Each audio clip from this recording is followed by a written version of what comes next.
Hi, everybody. Welcome to week 30 of the Bible Together reading program here at First Christian Church in Jefferson City, Missouri. This week, I found myself being reminded of the fact that the Bible has a lot to say about power. As we have been reading through the books of Kings and Chronicles, we have seen all kinds of scrambling to get power, a lot of fighting to keep power, and so much bloodshed over who has claim to the most power. And that's to say nothing of all the terrible things people seem to do with power once they have it. But the thing is, I feel like we also are seeing that God has a different view of the purpose of power and a different idea about what true power really looks like. One of my favorite examples of this comes from 2 Kings 7. Amid all these stories about powerful kings, we find the city of Samaria under siege.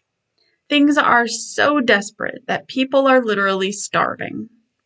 The king is angry and frightened, and everyone inside the city is waiting for something to change. While the king is busy fretting and stewing over the situation, someone else discovers that God has already changed everything. 4 lepers.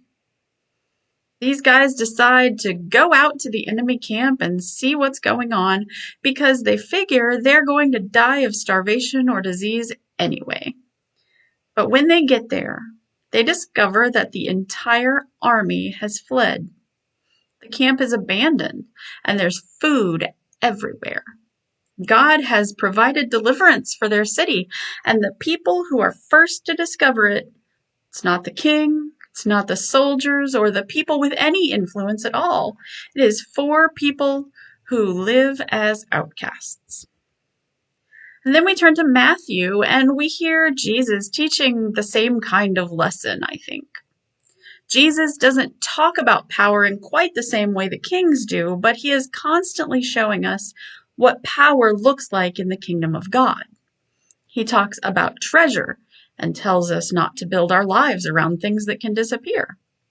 He talks about anxiety and reminds us that our lives are more than the things we can accumulate or control.